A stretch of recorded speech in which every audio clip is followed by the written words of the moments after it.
I made a scene of my adult son and sticked my nose in his marriage. My son Kevin is 31 years old, married to this girl Jenna for 2 years now, and honestly, I should have minded my own business.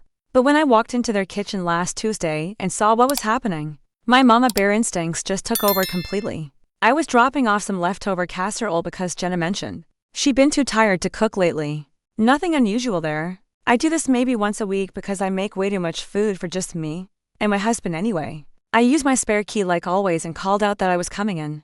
That's when I heard Kevin practically yelling at Jenna from the kitchen. He was going off about how the dishes weren't done again, and how he was sick of coming home to a messy house after working all day.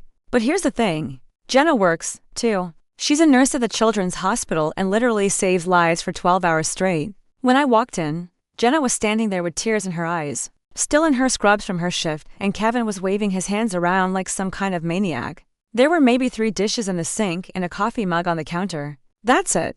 The house wasn't even messy. Something inside me just snapped. This is my son, the kid I raised to be respectful and kind, treating his wife like she's his personal maid. I set that casserole dish down so hard it made a loud bang on the counter. Kevin James. What the hell is wrong with you? I said, using his full name like he was still 12 years old. Your wife just got home from saving children's lives, and you're screaming at her about 3 dirty spoons. Kevin's face went completely red. He started stammering about how I didn't understand their situation, and I needed to stay out of it. But I wasn't done. Not even close. I looked right at him and said, your father never once raised his voice at me about housework, and I was home with 3 kids under 5. Jenna works just as many hours as you do, probably more, and deals with way more stress. If you have a problem with dishes, wash them yourself. Then I turned to Jenna, who looked mortified, and told her she deserved better than being yelled at in her own home. I said Kevin needed to figure out how to be a partner instead of acting like a spoiled teenager. The whole kitchen went dead silent. Kevin was staring at me with his mouth hanging open like he couldn't believe his mom just called him out like that. Jenna was crying, but trying to hide it by looking down at the floor. That's when Kevin really lost it. He started yelling at me about how I had no right to interfere in his marriage, and how I was being disrespectful in his house. He said I was treating him like a child and embarrassing him in front of his wife. I shot back that he was acting like a child, so maybe that's why I was treating him like one. I told him if he wanted respect, he needed to start showing some to the woman he married. The argument got so heated that Jenna finally spoke up and asked us both to stop. Kevin stormed out of the kitchen, grabbed his keys and left. Just slammed the door behind him like he was 16 again. Jenna and I stood there in the awkward silence, and I immediately felt terrible, not for defending her, but for making things worse between them. She thanked me for sticking up for her, but said I probably shouldn't have gotten involved. She explained that Kevin had been stressed about some project at work, and they'd been having the same fight for weeks. She said she appreciated what I did, but was worried about how Kevin would react later. I apologized for making a scene, but told her she still didn't deserve to be talked to that way. Stressed husband or not. We talked for maybe 20 minutes, and she admitted that Kevin's attitude had been getting worse lately. She'd been thinking about suggesting couples therapy, but didn't know how to bring it up. Kevin didn't come home until almost midnight, and he didn't speak to me for 3 days. When he finally called, he was furious. He said I had overstepped massively, and that I owed him an apology for embarrassing him like that. He claimed I was trying to control his marriage and that I needed to back off. I told him I'd apologize for interfering when he apologized to his wife for being a jerk. We ended up having this huge fight over the phone, where he accused me of never respecting his independence and always treating him like a child. And before I could even get another word in, he hung up on me. The moment the line went dead, I felt this awful mix of anger, guilt, and heartbreak swirling in my chest because I knew I had said what needed to be said, but maybe not in the best way. For the next few days, things were tense.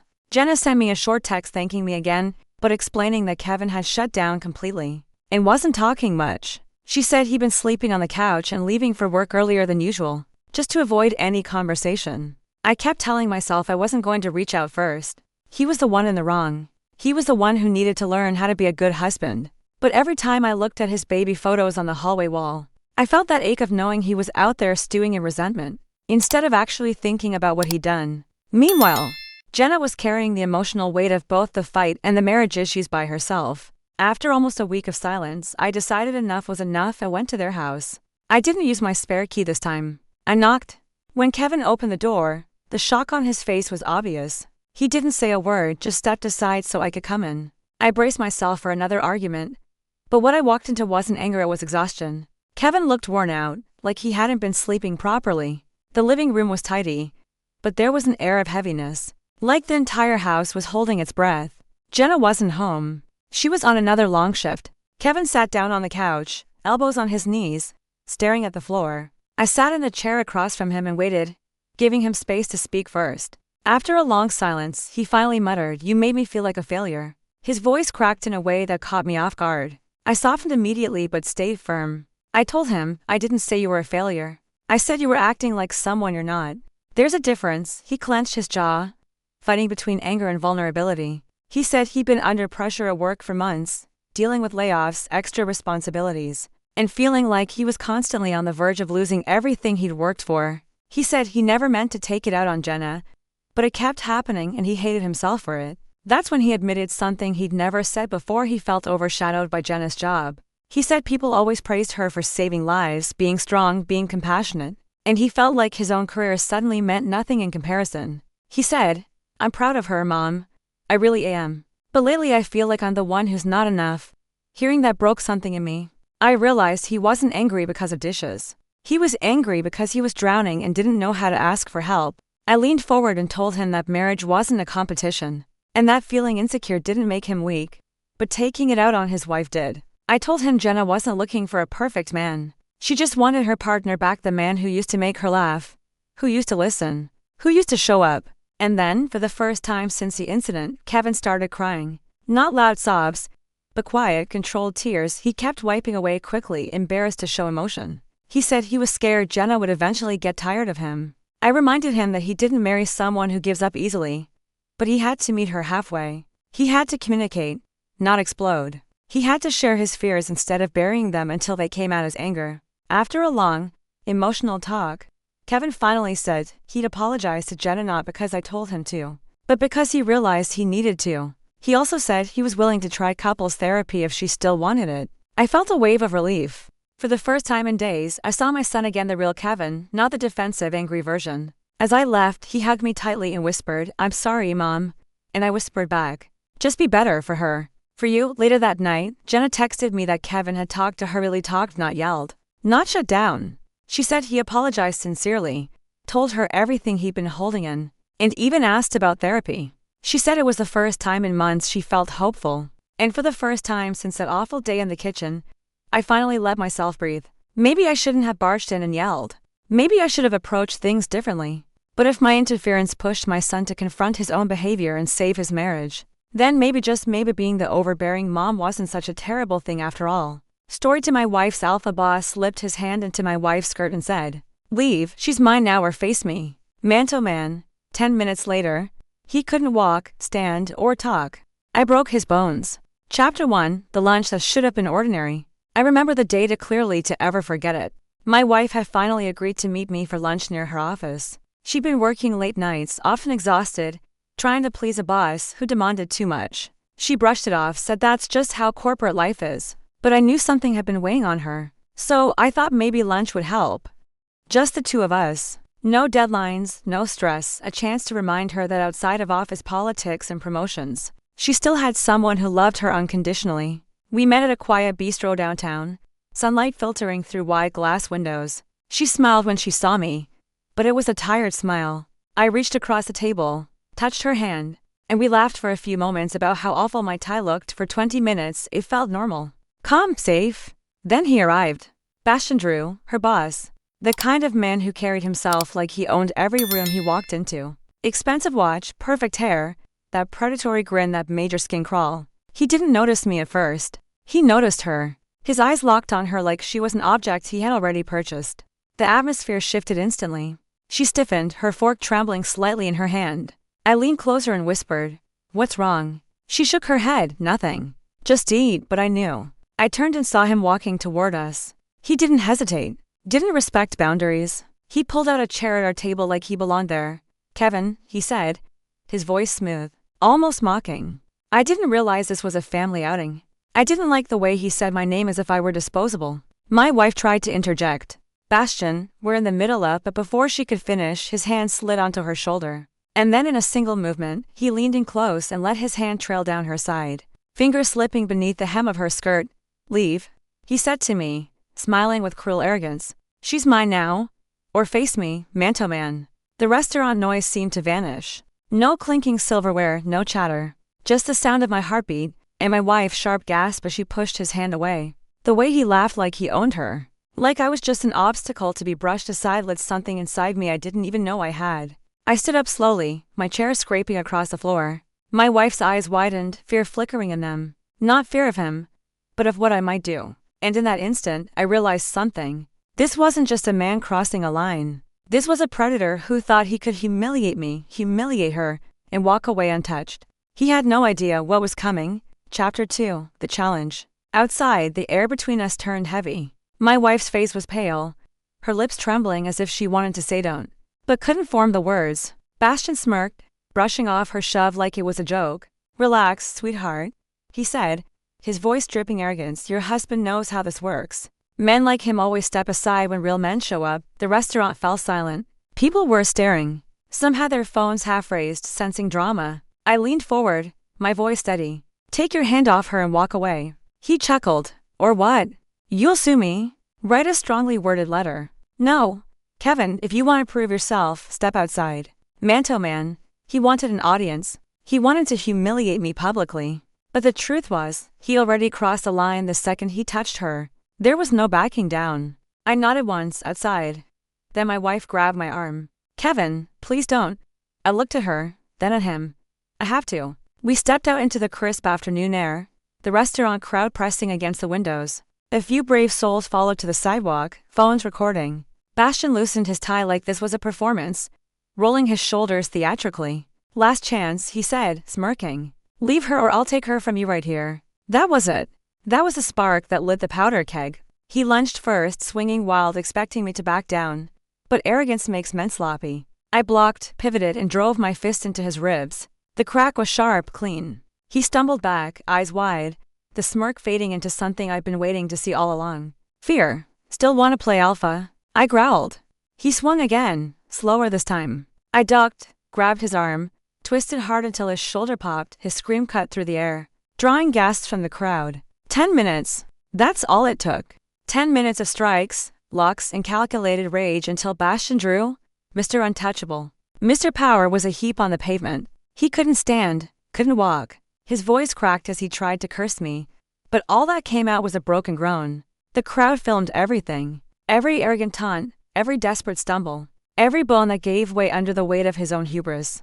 My wife stood frozen, tears in her eyes. Not of fear, but of release. I stood over him, chest heaving. Touch her again, I said coldly, and you'll lose more than bones.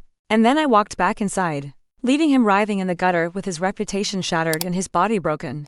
Chapter 3, The Fallout. The police arrived faster than I expected. By then, Bastian was curled on the pavement, clutching his arm, his face twisted in rage and pain. A couple of bystanders were already giving statements to the officers, shoving their phones forward, replaying footage they just recorded. Sir, step back.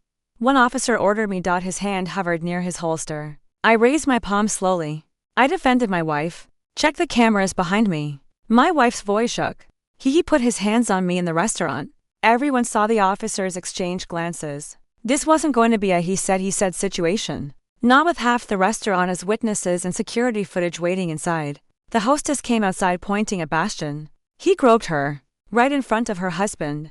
She told him to stop. A man with glasses added. He challenged him, said, Leave, she's mine now. I heard it clear. The officers scribbled notes, their pens flying. One of them muttered, Sounds like assault and harassment.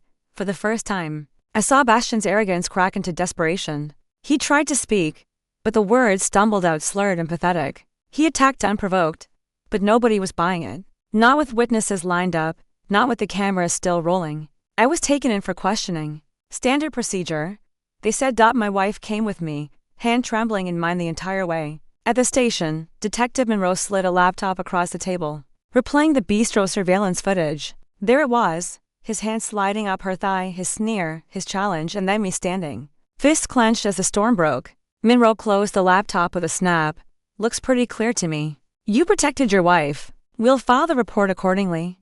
But understand, he's powerful and powerful men push back. Be ready, I nodded, jaw tight. I've been ready since the moment he touched her. News spreads faster than fire when there's blood in the air. By the time we left the station, Clips of the fight had already gone viral. Hashtags like #AlphaBossDown and #StandWithHer trended across social media. Employees from his company began leaking stories. Emails, complaints swept under the rug. Whispered rumors suddenly screaming into daylight. Women he cornered at parties. Assistants he touched along.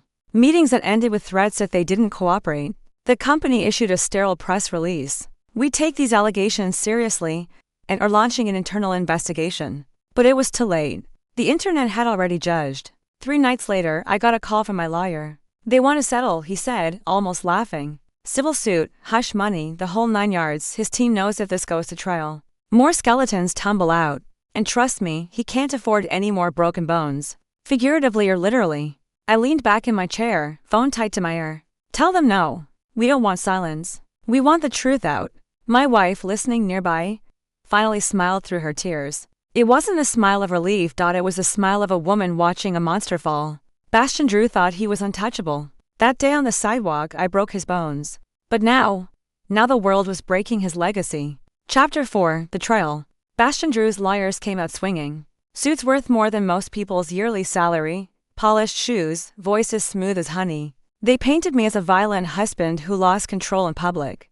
But every time they spoke, the truth cut through their rehearsed performance. The prosecution rolled the restaurant surveillance footage on a giant courtroom screen. The jury leaned forward, watching in silence as Bastian's hand slid under my wife's skirt. Her gasp, her shove, his sneer, his words, "Leave, she's mine now." Or "Face me man to man." The room went still. Even the judge shifted uncomfortably in his seat. The hostess testified first. He touched her. She told him to stop. Everyone saw it. The man with glasses followed. He provoked the fight. Said she was his. I've never seen anything like it. Each voice was another nail in the coffin of his defense. By the time 3 more patrons confirmed the same details, his lawyers looked like they were drowning.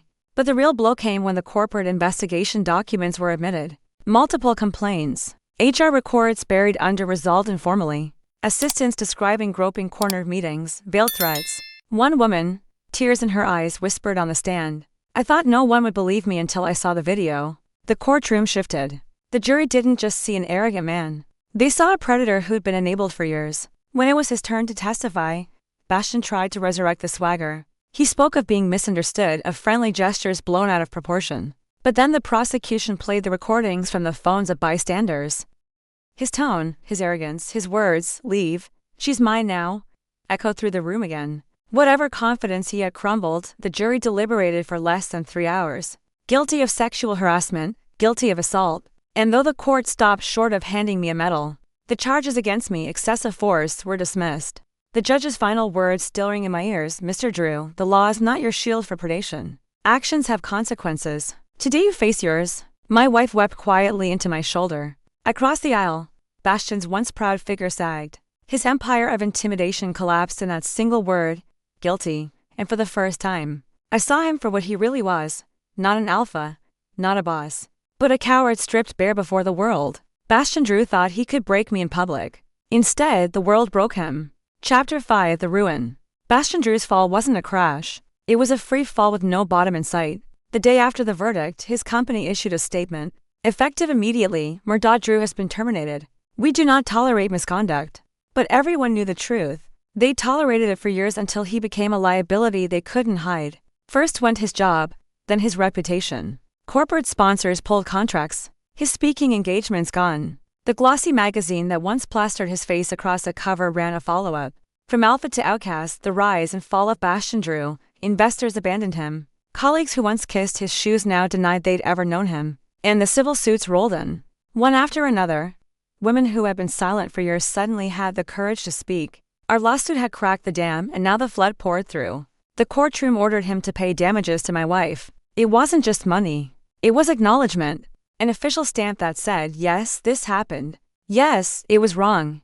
But our case was just the beginning. Each new lawsuit drained his accounts. The offshore assets he thought were safe were frozen under investigation. The man who once bragged about his penthouse, his imported car, his tailored suits was forced to sell everything to cover mounting legal fees. By the end of the year, he wasn't living in luxury. He was renting a 1-bedroom apartment, dodging reporters, hiding behind sunglasses like a cornered animal. But perhaps the worst wound wasn't financial. It was social. The same men who once called him alpha now laughed behind his back. The women he preyed on, finally free of fear, stood tall while he shrank into the shadows. His name had become poison. No one wanted to be seen with him. No one wanted to risk the stain of association. The world he once controlled turned its back. My wife and I walked through the aftermath with quiet dignity. It wasn't about revenge anymore. It was about healing. The nightmares eased. The tremor in her hands slowly faded. She began to smile again. Real smiles, the kind that crinkled her eyes and lit up the room. One evening, she said softly, "You didn't just protect me that day. You gave me my voice back," and in that moment, I realized the true victory wasn't breaking his bones. It was breaking his illusion of power. Bastion Drew had once told me, "She's mine now." But now the truth was undeniable. She was never his to take, and the only thing that truly belonged to him was ruin. Chapter 6: The Quiet Victory. Months passed.